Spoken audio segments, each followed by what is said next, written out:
Ellas brillan. Todo comienza justo con esta pandemia, ¿no? Esta pandemia no solo a mí, sino que a muchas personas nos vino a cambiar la historia. Mi esposo, Christopher, de 37 años, un excelente abogado, se contagia de COVID-19, ¿no? Bueno, nos contagiamos de COVID-19. Y él fallece después de estar un mes en el hospital, el 29 de diciembre del 2020. Pero con esto también fallece mi papá. Mi papá ya tenía muchos años, como 15 años, si no mal recuerdo, enfermo de insuficiencia renal. Pero para este punto, mi papá ya estaba en insuficiencia renal etapa 5, ¿no? Muere mi esposo el 29 de diciembre, mi papá muere el 12 de enero del 2021, entierro a mi papá el 13 y el 14 es cumpleaños de mi hijo. Y me doy cuenta que hay muchas oportunidades dentro de la viudez. Cuando esto sucede, yo ya había terminado la carrera y ya te imaginarás también los comentarios, porque soy psicóloga, pero tú eres psicóloga, tú sabes qué hacer, ¿no? Tú eres psicóloga, tú tienes la respuesta, tú tienes las herramientas. O sea, tengo la teoría, pero no tengo la experiencia en haber perdido a mi esposo y tampoco tengo la experiencia en haber perdido a mi papá. Porque justo también cuando nace mi hijo, tengo depresión posparto. Entonces, digamos que mi mente, mi cuerpo, yo en general, ya reconocía como pues sí, como esta parte de la depresión de una forma distinta, y entonces ahora, después de 2 años, se estaba manifestando otra vez, pero ahora por la pérdida de ellos dos. O sea, todo estaba mal, todo a mi alrededor estaba mal, ¿no? Y creo que justo tocar fondo me obligó a solamente levantarme. El silencio también tiene muchas respuestas. Ellas brillan. Un espacio para inspirarnos, aprender y crecer. Únete a la conversación con Carla García. Las opiniones expresadas en este espacio son de exclusiva responsabilidad de quien las emite y no representan necesariamente el pensamiento o la postura de Ellas Brillan Podcast. Hola, ¿cómo están? Bienvenidos a un episodio más de Ellas Brillan. Mi nombre es Carla García y les doy la más cordial bienvenida a esta conversación. Una nueva conversación que realmente no sabemos qué nos espera.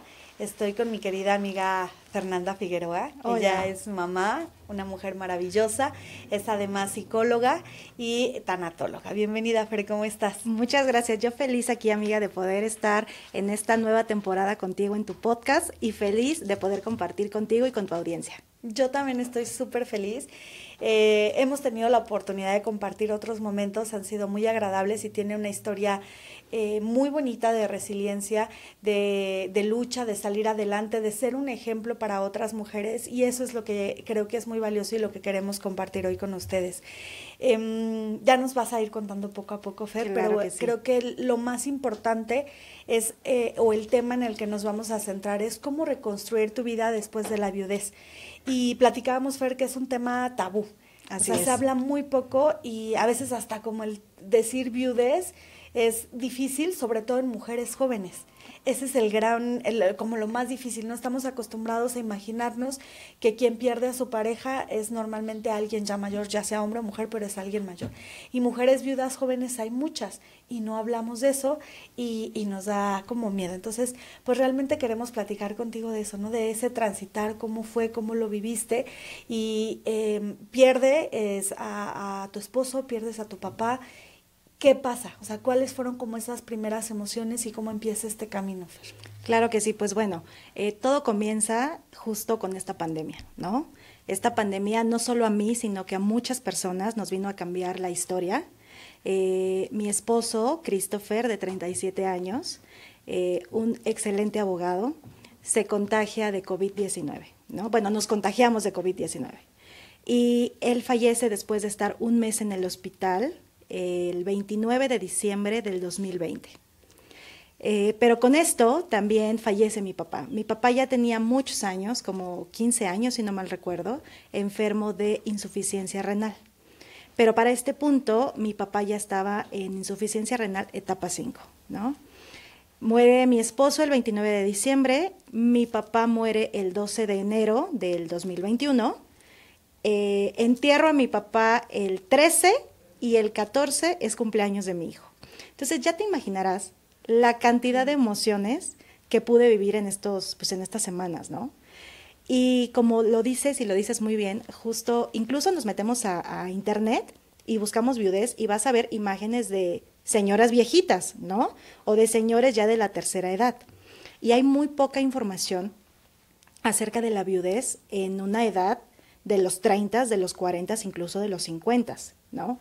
Pero me he dado a la tarea justo de reunirme y conocer a más mujeres en una situación similar y me doy cuenta que hay muchas oportunidades dentro de la viudez, porque yéndome como un poco más al principio, recuerdo que cuando yo conocí a mi esposo, con el que estuvimos 7 años casados y fuimos 4 años novios, ¿no? Pero en el punto en el que yo lo conozco, yo todavía no terminaba la licenciatura. Y una cosa que él me decía siempre era, ¿qué vas a hacer si yo te falto? ¿No? ¿Lo llegaron a conversar? Sí, sí, sí. O sea, cuando yo hice esta pausa en la universidad, él me dijo, tienes que terminar. O sea, tienes que terminar, tienes que seguir con tus planes, con tus proyectos, porque si yo te falto, ¿qué vas a hacer? Hablando desde esta parte de un proveedor, de la parte financiera en la casa, ¿no?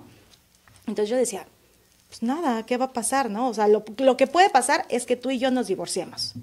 Pero esta parte de pensar en que la muerte puede ser justo ese punto de separación es lo que no imaginas, ¿no? Yo te puedo decir que durante todos estos años, ese temor y ese miedo a que él me faltara era algo con lo que luchaba muchos días, muchos años, y se cumplió, ¿no? Con esto no estoy diciendo que lo atraje, por supuesto que no, la gente se muere, las cosas pasan, ¿no? Entonces, cuando esto sucede, yo ya había terminado la carrera y ya te imaginarás también los comentarios, porque soy psicóloga, pero tú eres psicóloga, tú sabes qué hacer, ¿no? Tú eres psicóloga, tú tienes la respuesta, tú tienes las herramientas. O sea, tengo la teoría, pero no tengo la experiencia en haber perdido a mi esposo y tampoco tengo la experiencia en haber perdido a mi papá. Claro. ¿No? Soy un ser humano, antes de ser mamá, antes de ser profesionista, soy un ser humano, ¿no? Y no te puedo explicar con palabras, porque creo que no alcanzan las palabras, para decirte todo este proceso ha sido una montaña rusa de emociones sin freno.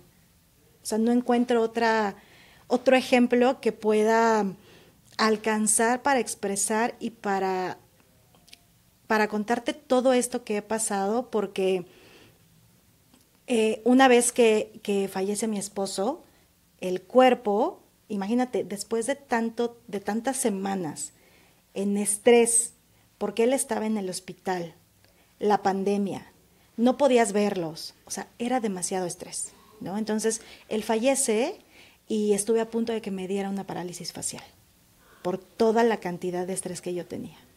Fallece mi papá y entonces comienzo a tener problemas en la pierna izquierda, ¿no? Muchos estudios porque posiblemente una trombosis, ¿no? O sea, ya te imaginarás ultrasonidos, hospitales, más aparte todo lo que tienes que hacer, todos los trámites, todo lo que involucra cuando alguien se muere, ¿no? Oye, Fer, y el bebé, porque bueno, es Claro. un niño chiquito, o sea, está pasando ya a ser niño, tu hijo, pero para ese momento todavía era mucho más chiquito y la demanda que requiere, no solamente en los cuidados, sino en lo emocional. Así es. Porque no nada más tú estabas viviendo una pérdida, la estaba viviendo también él. Así es, y no solo él, los papás de Christopher, mis papás, mis hermanos, sus amigos, ¿sabes? Era como todo al mismo tiempo. Y mi hijo estaba a punto de cumplir los 3 años, como te decía al principio, y entonces justo la maternidad era algo que yo veía compartida con Christopher. Y entonces cuando la tengo que ejercer yo sola, mi reacción inmediata, porque no tenía las herramientas, fue, no la quiero, ¿no? O sea, yo no puedo con esto. Y durante un tiempo, los papás de Christopher y mi mamá, que ha sido un pilar muy importante, y mis hermanos también, en esta parte familiar, estuvieron como ayudándome a déjamelo un rato, déjamelo unos días, tú vete a descansar, vete a hacer trámites. Entonces, pues mi hijo por un momento fue como ese salvavidas para, pues no solamente para mí, también para mi familia, porque un niño tiene toda la energía. Y él comprendía, entendía que su papá había fallecido, pero 3 minutos después se distraía con la tele, se ponía a jugar, y entonces sabía que algo estaba pasando, pero no estaba como tan claro, no dimensionaba que el papá y el abuelo ya no iban a estar, ¿no? Entonces yo entro en una crisis, en un duelo muy, muy caótico, muy profundo. Y esto lo relaciono un poco porque justo también cuando nace mi hijo tengo depresión posparto. Entonces, digamos que mi mente, mi cuerpo, yo en general ya reconocía como pues sí, como esta parte de la depresión de una forma distinta, y entonces ahora, después de 2 años, se estaba manifestando otra vez, pero ahora por la pérdida de ellos dos, ¿no? Y te puedo contar que hay muchas cosas de las que no me acuerdo, porque fue algo tan traumático que no puedo hilar de repente algunos días, algunos momentos, pero sí te puedo contar que hubo momentos en los que me quería morir. O sea, creo que fueron más los días malos que los días buenos durante los primeros 2 años.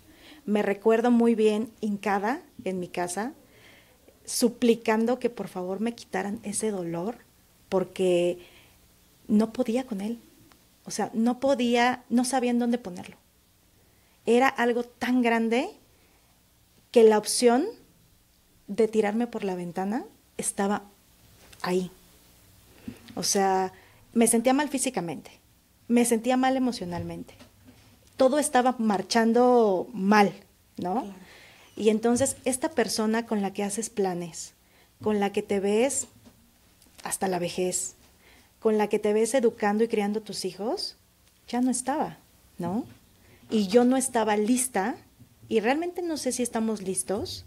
Sabemos que en algún momento nos vamos a morir y que nuestros cercanos se van a morir, pero yo no estaba lista porque, déjame confesarte que yo como que imaginaba, ¿has visto Harry Potter?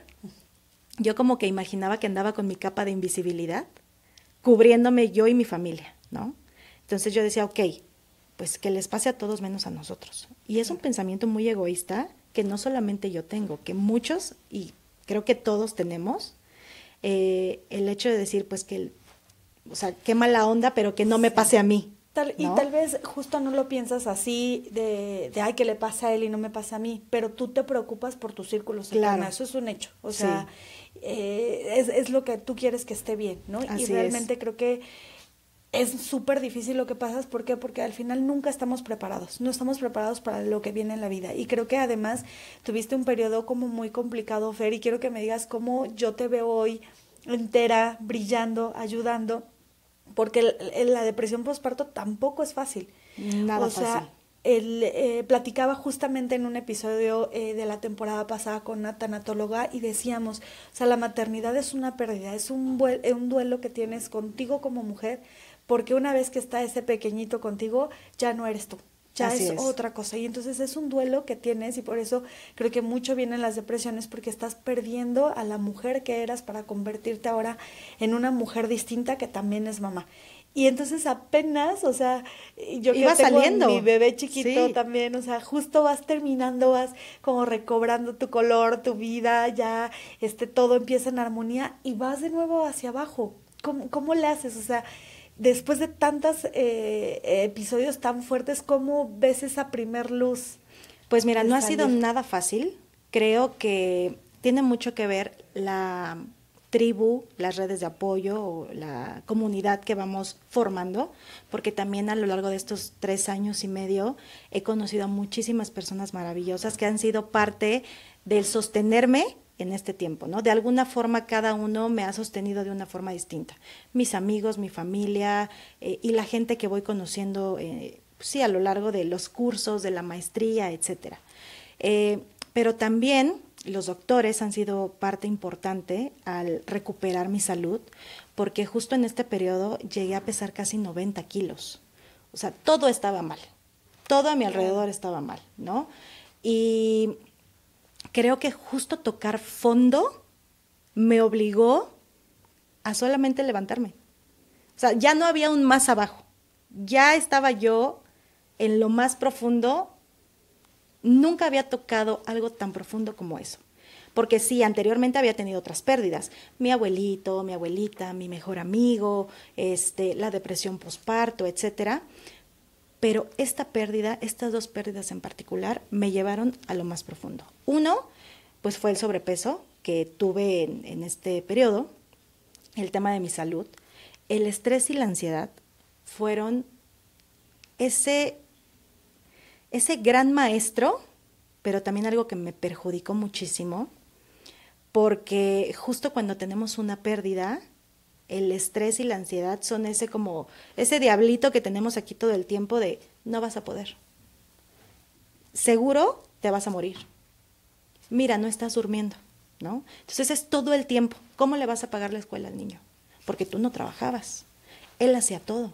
Entonces todo el tiempo yo estaba como en una lucha, literalmente un duelo de duelar, de dolor, pero también un duelo de batalla conmigo misma, ¿no? Y ahí empieza un camino de mucho aprendizaje. ¿Por qué?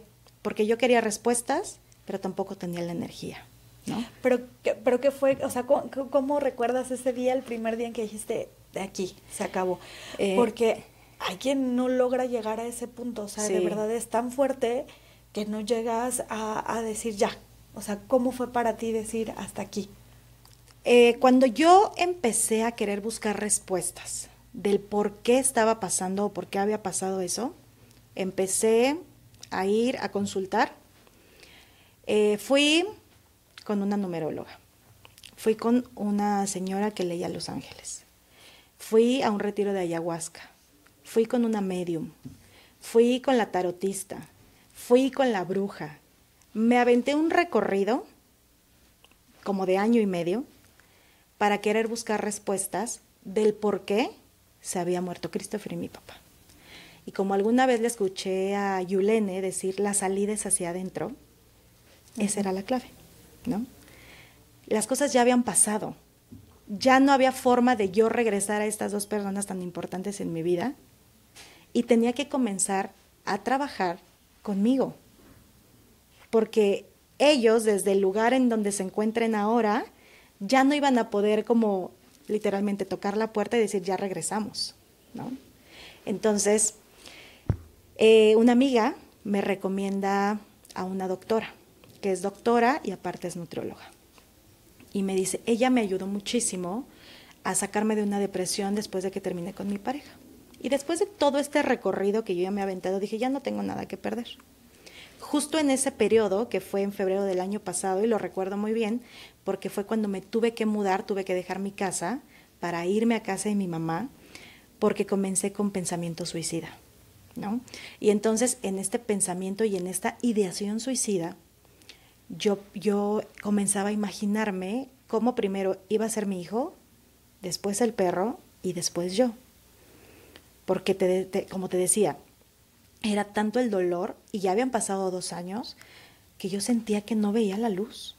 Te lo juro que yo sentía que esa era la salida más fácil. Y no por mi hijo y por el perro, sino para mí.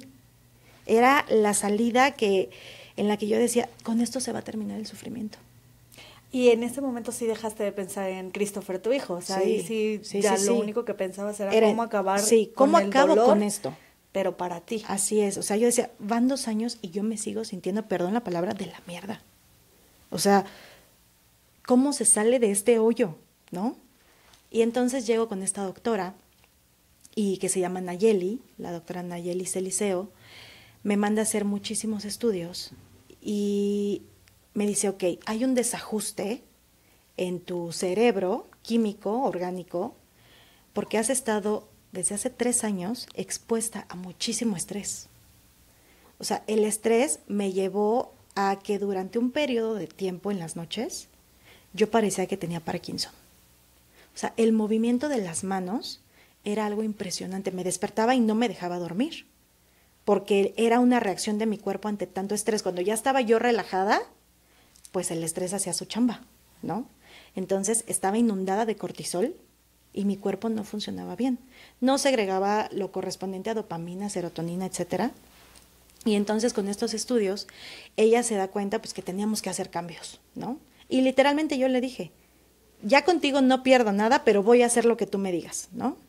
Me fui a hacer los estudios, me mandó un plan de alimentación distinto y muy personalizado, porque aparte el tema de la resistencia a la insulina fue otro punto que se me había desatado desde el embarazo, porque tuve diabetes gestacional. Entonces, desde ese momento mi cuerpo ya reconocía la enfermedad y de alguna forma trataban como de hacer que avanzara, ¿no?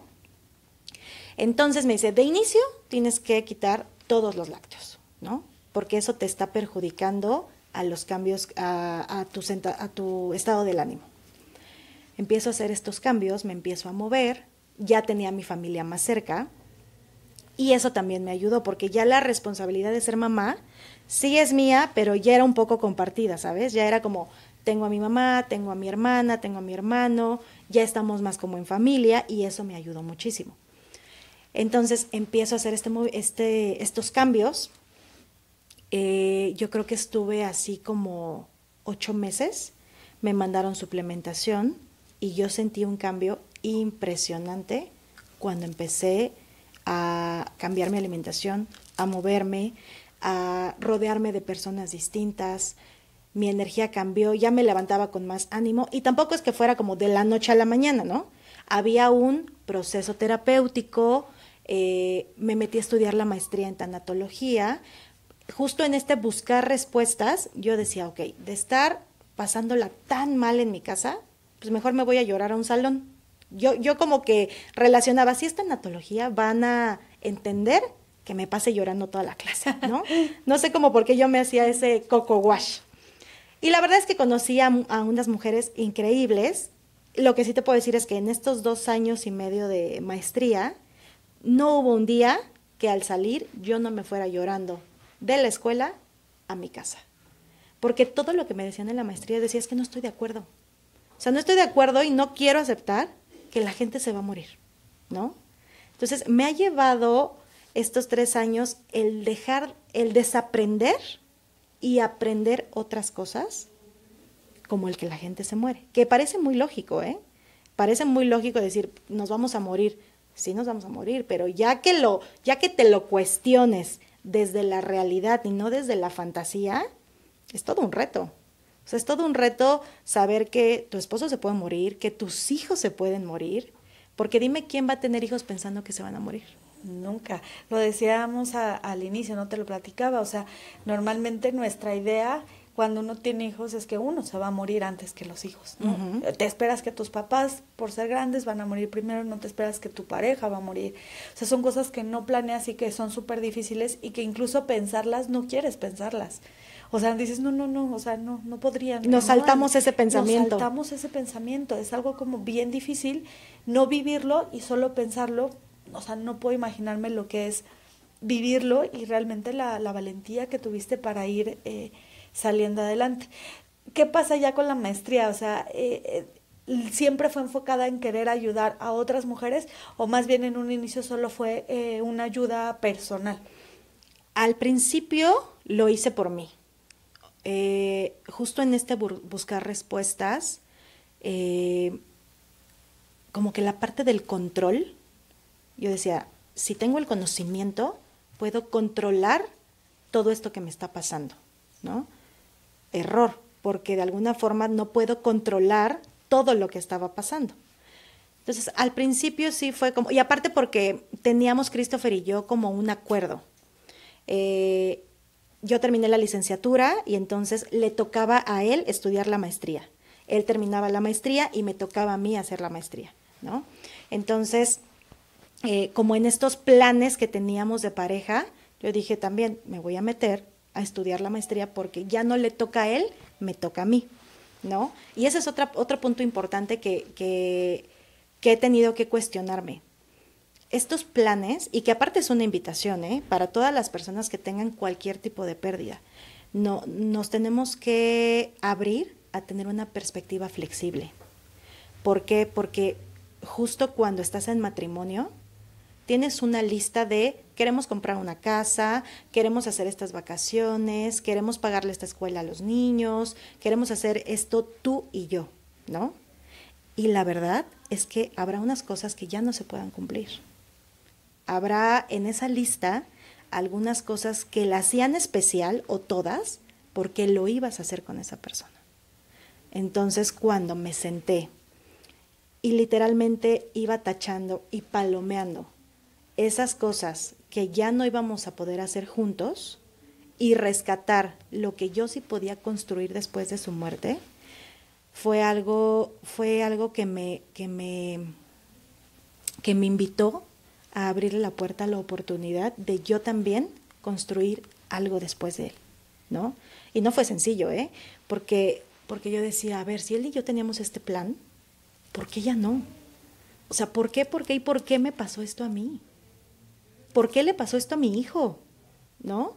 O sea, ¿por qué él ya no va a poder construir recuerdos, memorias, experiencias con su papá? Entonces, en este duelo que yo tenía conmigo, que te digo, yo creo que habrá durado como unos 2 años y medio, en esta lucha, porque es una lucha, se vive como una lucha.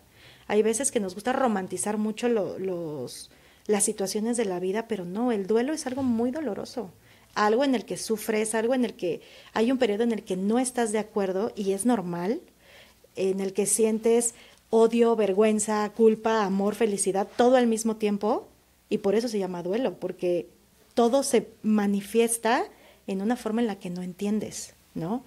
Y cuando hago esta lista y digo, ok, este viaje lo íbamos a hacer porque los dos queríamos conocer este lugar, se queda. Porque yo también lo quería. Claro. Pero hacer esta otra cosa, pues igual y ya no, porque esto yo lo iba a hacer porque él quería hacerlo. Y entonces lo tachaba, ¿no?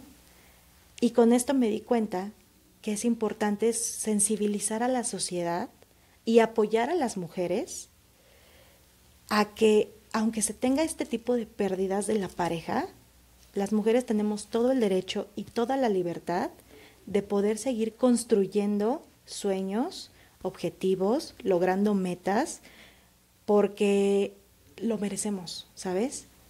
O sea, lo merecemos, bueno, y hombres y mujeres, no solamente mujeres. Todas las personas que tengan una pérdida merecen seguir escribiendo el próximo capítulo del libro de su vida.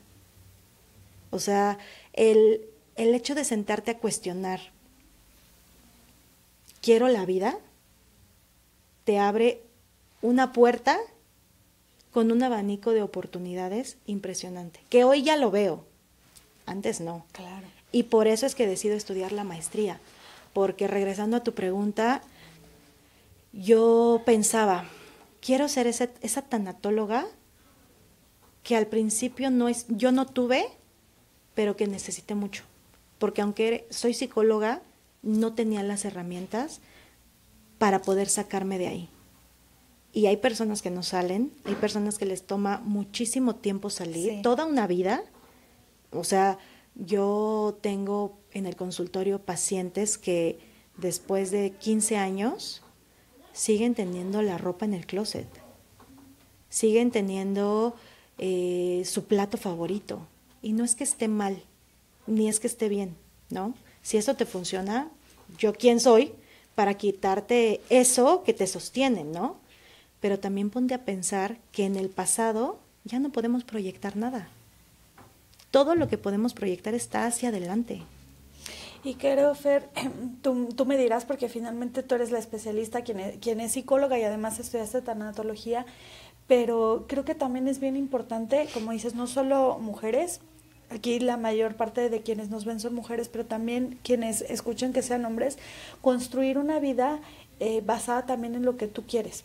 Sí. Y siempre tener un plan B. Sí, esa flexibilidad, escuchaba justamente en otro podcast de, a ver, los hijos la mayoría de las veces el regalo que te dan es justamente esa espontaneidad de que no puedes planear. O sea, porque tú te puedes imaginar el embarazo perfecto, el parto perfecto, la infancia perfecta y nada de eso sucede porque las cosas vienen diferente. Y no solamente pasa ahí, o sea, pasa en en toda la vida. Entonces, empezar a planear mucho en ti, en tener mucho amor en ti, no depositarlo solo en la pareja, ni en los hijos, ni en tus papás o tus hermanos. O sea, creo que lo más importante es pensar en ti y en qué te hace a ti feliz, porque va a ser, creo que también una manera de sobrellevar esto que pasa, que no puedes controlar, que no queremos perder a nuestros seres queridos, que obviamente, como dices, es un dolor muy fuerte y por mucho que tengas la preparación que tengas, eres ser humano y duele, claro. Y duele muchísimo y hay que ahora luchar contigo para salir adelante, porque así tengas la teoría y el concepto, no es lo mismo decirte un concepto que vivir ese concepto. Claro, ya ponerlo en práctica es completamente distinto. Y retomando esta frase de Yulene de la salida es hacia adentro, justo es donde tuve que hacer la pausa y tuve que decir, ok, hoy ya no soy esposa, sí soy mamá, pero tengo que hacer una pausa. La meditación ha sido también una herramienta muy importante en este proceso.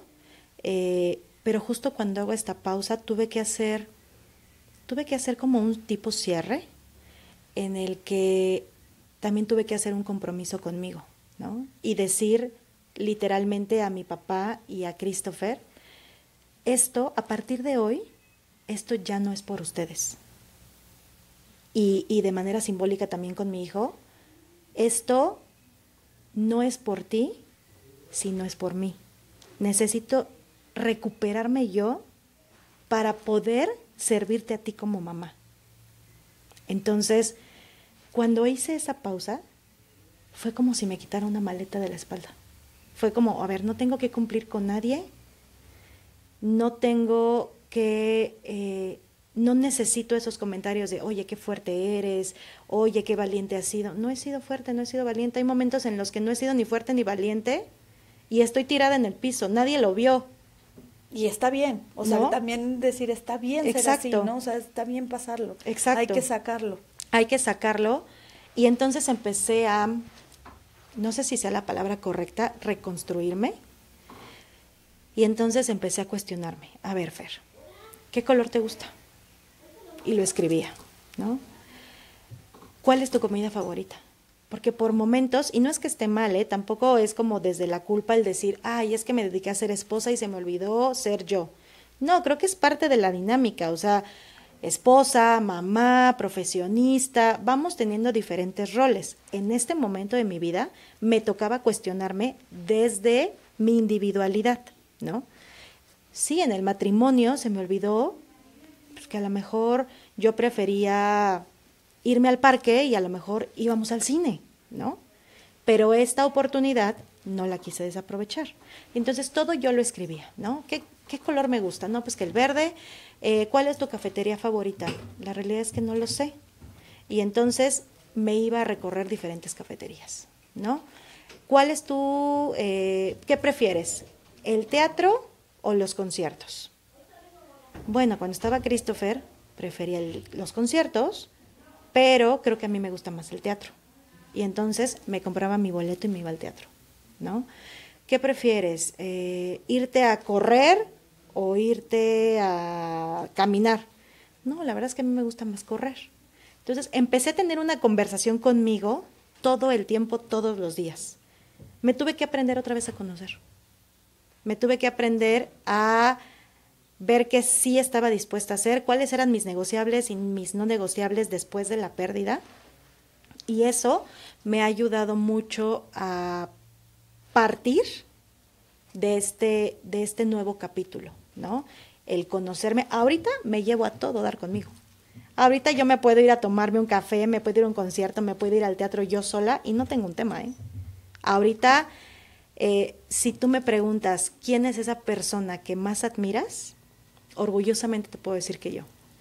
Porque en estos 3 años y medio, se me rompe la voz. En estos 3 años y medio hubo muchas veces en los que dije, no la voy a librar. No la voy a librar. O sea, es más mi deseo de morirme Y de verdad o sea, en cualquier momento yo dejo de estar aquí. Y hoy que me puedo levantar, que me puedo arreglar, que me puedo ir a trabajar, que estoy cuidando de mi alimentación, que he conocido espacios y mujeres maravillosas como tú y como tu espacio, me veo hacia atrás y digo, qué chingona soy. 100% chingona, Fer. De verdad, una admiración completa de lo que has hecho por lo que te digo. O sea, uno no se lo imagina. Y además pasa más seguido de lo que uno piensa, ¿no? Uh-huh. Te platicaba también un poco fuera de esta conversación que tengo ahora un cercano ejemplo de alguien que también acaba de perder a su pareja Uh-huh. y pues tampoco se lo esperaba, ¿no? Entonces, ni siquiera uno por fuera sabe cómo acercarse para estar ahí, ¿no? Entonces creo que como para ir redondeando, me gustaría pues que nos ayudes a quienes están viviendo algo similar a lo tuyo, o sea, cuáles serían como los primeros pasos para salir adelante. Y a quienes no estamos ahí, pero formamos parte del círculo y queremos apoyar, ¿cómo ayudamos? ¿Cómo no somos imprudentes y acompañamos de una manera realmente buena y útil para quienes están pasando ese proceso? Ok. Creo que mi primera recomendación sería, más vale pecar de imprudentes que pecar de ausentes, ¿no? ¿Por qué? Porque justo cuando estás en este proceso, te aseguro que te vas a acordar de esa persona que te insistió para que comieras, o para que te bañaras, o simplemente para que te levantaras, a esa persona que tú pensabas que iba a estar ahí para ti y no estuvo, de inicio. Creo que hay como ciertos puntos importantes desde el autocuidado en el que tenemos que estar muy atentos. Cuando un duelo es muy reciente, seguramente va a haber insomnio, seguramente va a haber falta de apetito o demasiado apetito. Seguramente va a haber poca concentración y poca atención. Entonces quizás si esta persona no está pidiendo la ayuda, porque también es normal de alguna forma este aislamiento para tratar de comprender qué es lo que está pasando, a lo mejor sí acompañarlo y decir, ok, ¿cómo estás durmiendo? ¿No? ¿Cómo estás comiendo? No, es que no tengo hambre. Ok, no te prepares no te levantes a prepararte nada, te traje un consomé, ¿no? Oye, es que no tengo hambre. Entiendo que no tengas hambre, pero tienes que alimentarte, ¿no? Oye, necesitas algo que organizar, algunos papeles que revisar, sin que tomes decisión por esa persona, por supuesto. Ok, yo te ayudo a arreglarlos. Es importante que aprendamos a poner y a ponernos al servicio del otro, porque esa persona está ahí temporalmente, pero no sabemos si nosotros que ya estuvimos ahí o alguien que no ha estado ahí, podamos repetir en algún momento de nuestra vida el recorrer nuevamente ese pasillo del dolor, ¿no? Y si de alguna forma todos nos educamos para acompañar al otro, no le vamos a terminar diciendo, ay, ya no llores, porque él o ella se va a sentir muy triste desde el cielo. Claro. Uh-huh. O vamos a ahorrarnos estos comentarios de, ¿a poco le sigues llorando si ya pasaron 2 años? No es una competencia. El duelo no es una competencia, y aunque a mí, que soy viuda, me pasó esta situación y conozco yo a otra mujer viuda, que tengo la fortuna de conocer a muchas, no es nuestra misma historia. Todas las historias son especiales. No porque a mí me haya pasado significa que mi historia es la más maravillosa. La historia de cada uno es hermosa a pesar de todo el dolor que implique vivirla, ¿no? Porque no hay biografía sin heridas. Entonces, el acercarle recursos, por ejemplo, algún libro, alguna película, el que simplemente lo acompañes o la acompañes en silencio. El silencio también tiene muchas respuestas. El poder sentarte y decirle a esa persona, está bien si no quieres hablar, pero aquí estoy contigo, ¿no? O el simplemente no decirle a una persona, a un doliente, estoy para lo que necesites. Sé claro, porque esa persona ni siquiera sabe qué va a necesitar. Igual y lo que necesita es que, si no tiene carro y tú sí, la acompañes a dejar unos documentos. Y le vas a ahorrar el que se suba un transporte dentro de todo este caos mental y le ofrezcas tu coche. o a lo mejor el que le hagas una despensa. Yo tuve la fortuna de tener personas que literalmente me llevaran huevo, jabón, Suavitel, no sé, cosas como de la casa, a la puerta de mi casa, porque yo me tardé mucho en ser como lógica con mi vida cotidiana. Me perdí, por mucho tiempo me perdí. Y hubo otras personas que, hay una amiga que quiero muchísimo que es Ceci Valdés, ella tiene una cadena de spas y su forma de acompañarme fue, el día que tú quieras, vente a hacer un masaje, las veces que tú necesites. Un amigo de Christopher, que él quería muchísimo, por su carga de trabajo, me decía, yo no puedo acompañarte físicamente, pero te pongo a mi chofer para que te lleve a hacer lo que tú necesites, ¿no? Las veces que tú necesites. Mis amigas, que es Ana y Graciela, que son de mis mejores amigas, ellas recuerdo que justo a los 9 días de que falleció Christopher, no sé cómo se organizaron, creo que en algún punto hablaron con mi mamá y le dijeron que si nos podíamos ir de fin de semana. Y recuerdo muy bien que estábamos en el hotel y ya sabes, estos rosarios que se hacían por Zoom, estábamos en Valle de Bravo y ese fin de semana fue bellísimo porque por un momento dije, ok, no está Christopher físicamente, pero tengo estas mujeres aquí al lado que me están haciendo fuerte, me están sosteniendo, ¿no? Entonces creo que también el hacer redes de apoyo, esta comunidad, tener un compañero de duelo, es una herramienta también muy poderosa para acompañar a los otros. Una llamada, estamos muy acostumbrados ya a los mensajes, ¿no? Y ya una llamada podría parecer invasiva, ¿no? Llámale. Si no te quiere contestar, insiste al otro día, ¿no? O sea, hay que aprender a acompañar. No necesitamos acompañar desde algo extraordinario. Podemos acompañar, porque el duelo es eso. El duelo no es cuando estás enterrando a alguien, cuando estás velando a alguien. Claro. Es en lo cotidiano. Cuando tú estabas acostumbrada que a las 8 de la noche llegaba tu esposo y las llaves se escuchaban de que estaba abriendo la puerta. Eso es el duelo. El darte cuenta que eso ya no se va a repetir. El darte cuenta que ya no vas a cenar con esa persona. Que tu vida cambió, que sus cosas están en el closet, pero que él no son las cosas. A lo mejor si alguien necesita que te acompañe para que saque las cosas del closet, yo me armé todo un ritual, ¿eh? La primera vez que intenté sacar las cosas, bueno, fue un sufrimiento que yo dije, no puedo. La segunda vez lo hice distinto. Invité a mi hijo, me abrí un vinito y pedí pizza. Dije, ok, esto lo puedo hacer con él, lo podemos hacer divertido. No tiene que ser necesariamente desde el sillón de la víctima de ¿por qué me pasó a mí? ¿No? Dije, ok, mira, hijo, estas son las cosas de tu papá, y como que se la probaba y como que hacíamos un juego, y entonces lo invité, lo involucré en nuestra situación familiar. El vinito, pues a mí me relajó, evidentemente, y la pizza fue ese toque como de, esto está mal, pero con pizza todo es mejor, ¿no? Separé unas cajas en las que le escribí una carta a mi hijo se llama Maximiliano, le escribí una carta como contándole historias de esas prendas que su papá usó y que en algún momento yo le voy a dejar a Max, ¿no? Él ya sabrá si las conserva o no, pero el día que abra esa caja y vea esa carta va a decir, ok, a mi papá le gustaba esta gorra negra porque la usó el día que yo nací, ¿no? Y todo lo demás lo doné. Sus zapatos, sus chamarras, todo, absolutamente todo lo doné a su papá, a algunas amistades, porque me parece que aunque en esas cosas ya no están nuestros seres queridos, sí podemos verlo a través de otras personas. Es como cuando una persona dona sus córneas, ¿no? Claro. Esa persona ya no está, pero tienes la fortuna de poder verlo en alguien más. Y lo mismo pasa con sus cosas, con la ropa.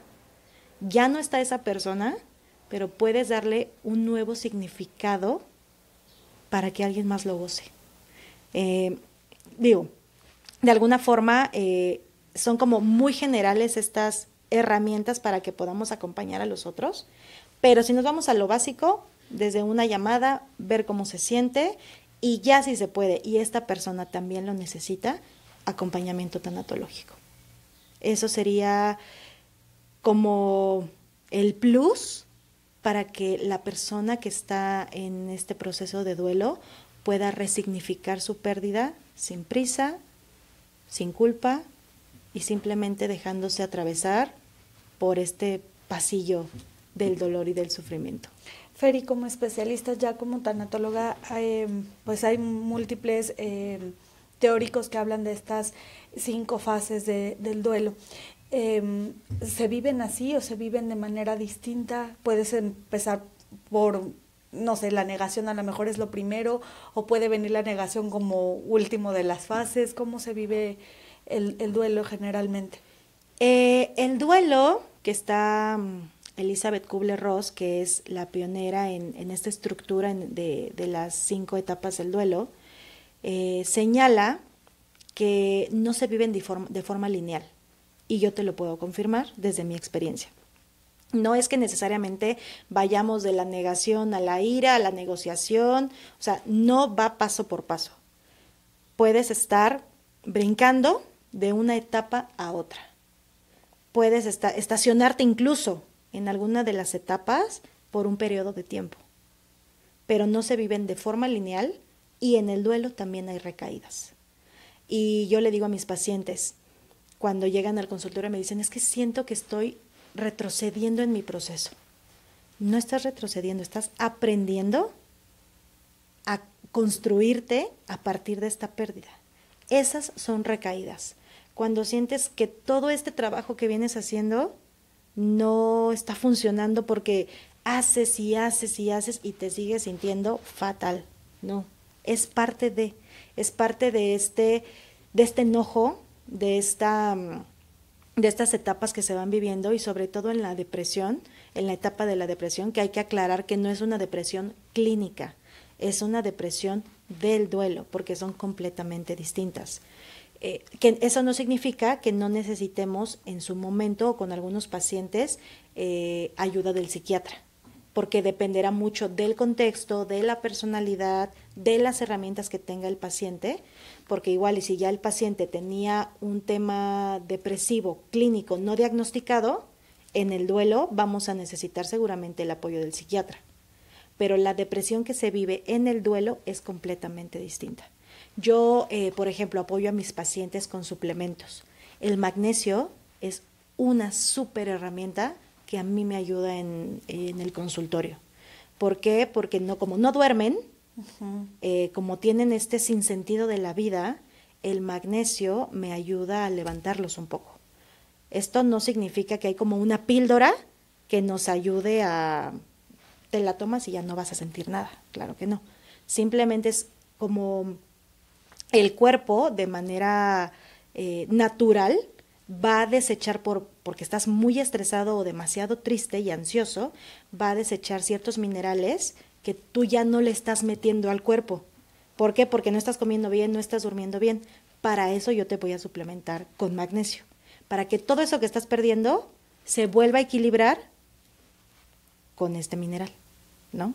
Entonces, estas etapas que son bastante interesantes, y que justo en mis redes sociales les voy dejando como información de las etapas del duelo, qué decir, qué no decir, etcétera.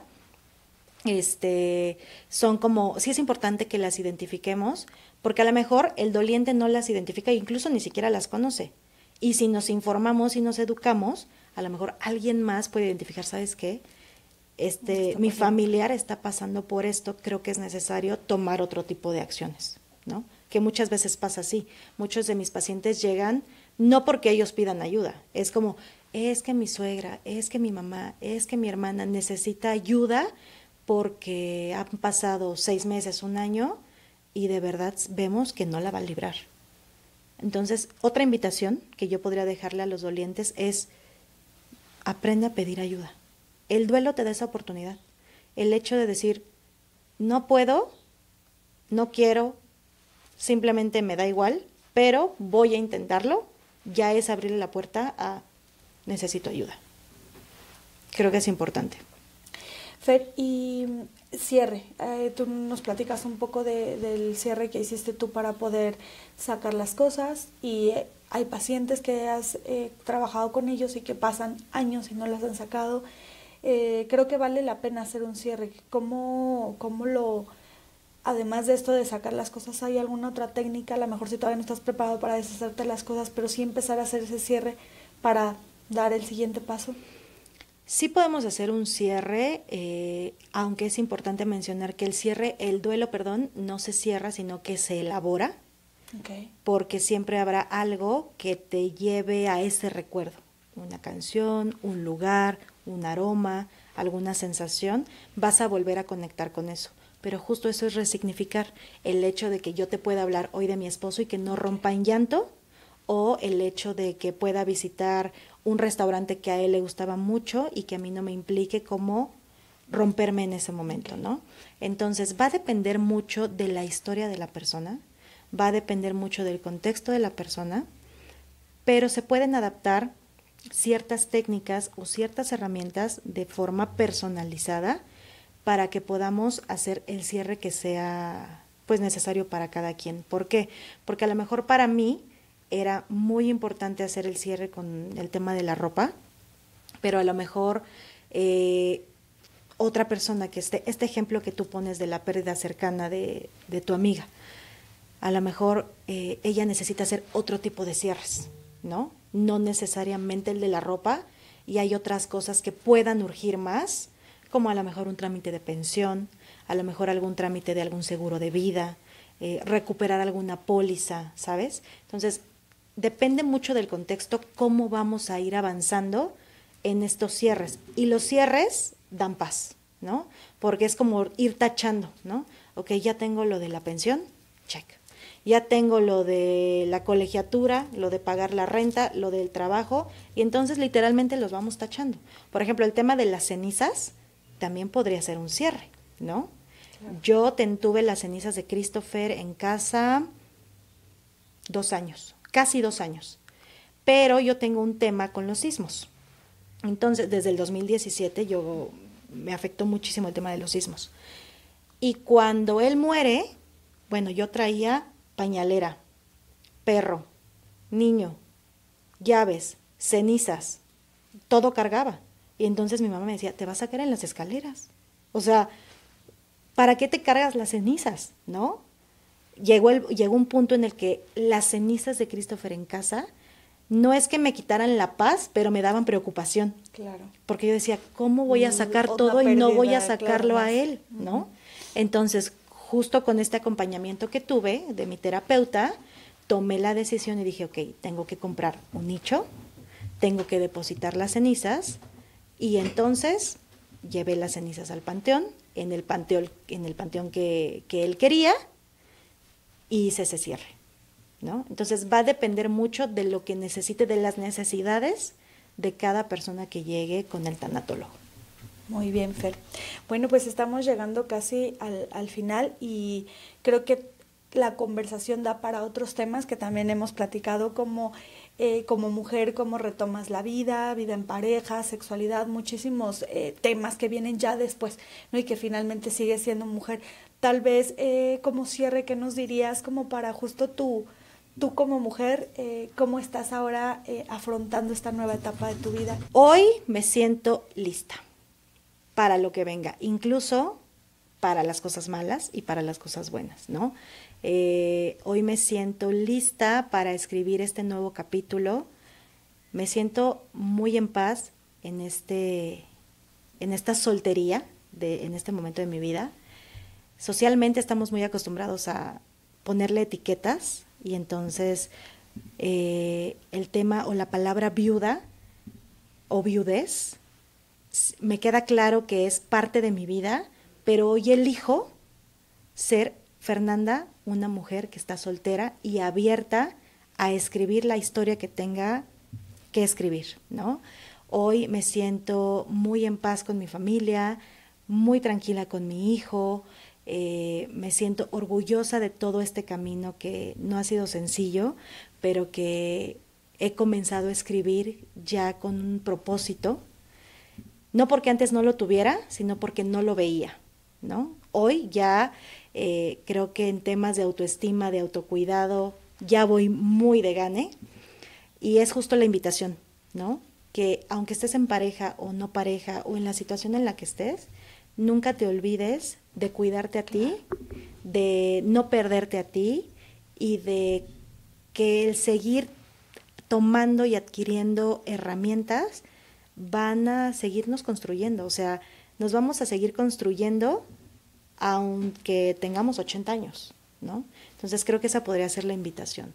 Siempre invertir en tu salud mental, en tu salud física, en el aprendizaje y todos los días repetirle a tu familia lo mucho que los quieres y a tus amigos, ¿no? Claro, el autodesarrollo es lo máximo, ¿no? Te va preparando porque si bien, como dices, no es lo mismo la teoría que la experiencia, por lo menos te va ayudando a conocerte un poco más y a estar preparado, a saber cómo podrías reaccionar en ciertas situaciones, ¿no? Y eso te va ayudando un poco. Así es. Fer, un libro, una película, nos decías que hay muy buenos. ¿Con qué podemos empezar? Bueno, para acompañar. Mi recomendación del libro podría ser El hombre en busca del sentido, de Viktor Frankl, que nos habla justo de cómo recuperarte y cómo reponerte ante alguna adversidad. Y película podría ser, hay una película que se llama Cartas a Dios. Okay. Cartas a Dios, no sé exactamente en qué plataforma esté ahora, pero es una película maravillosa que nos habla de un niño con enfermedad terminal y nos deja ver la forma en que un enfermo terminal observa la vida y también nosotros de este lado, cómo podemos manejarlo. Esas serían mis recomendaciones. Perfecto, Fer. Y bueno, ¿dónde te encontramos? Tienes tu proyecto justamente que hoy tuvimos la oportunidad de conocer más de tu historia, pero esto lo has llevado a hacerlo totalmente profesional y un proyecto que ayuda a muchísimas más personas. Cuéntanos un poquito dónde te encontramos y cómo nos acercamos a ti. Sí, me pueden encontrar en Instagram. Estoy como soy-fer-figueroa. Ahí subo contenido acerca de duelo y temas tanatológicos, pero también tengo en el consultorio de forma presencial y de forma remota los acompañamientos tanatológicos. Me enfoco más en mujeres para hacer los grupos de apoyo, grupos para mujeres viudas que necesitan escuchar otras historias, otras perspectivas, conocer a otro grupo de mujeres que son muy enriquecedores. También los tengo de forma presencial y de manera virtual. Y pues bueno, las conferencias, las charlas, los cursos que se han ido armando sobre pérdida, pero también sobre qué pasa después de que me recuperé de esta pérdida, ¿no? O sea, ¿qué hago conmigo? ¿Dónde me acomodo? O sea, ¿en qué parte de la historia me voy a comenzar a escribir, ¿no? Entonces utilizo técnicas de escritura, de meditación, de autocuidado, de desarrollar también esta lista de proyectos que te decía hace un momento, que a lo mejor ya no vas a hacer en pareja, pero que ahora tú puedes hacer sola y en familia.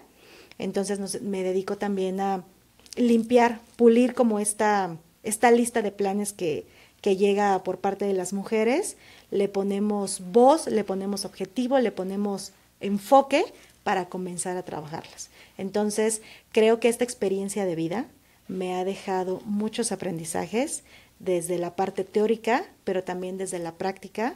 Y como te lo decía hace unos días que nos vimos, si no se comparte la experiencia, si no se comparte el conocimiento, si no se construye a partir de lo que nos pasa, pues no hay un objetivo, ¿no?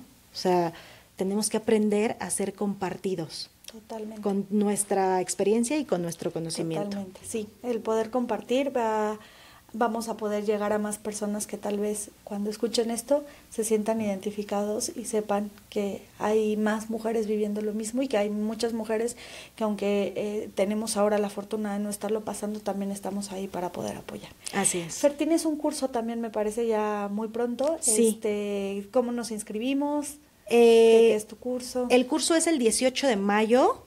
Es un curso que voy a tener con una colega que también es psicóloga, Dani Aguilar.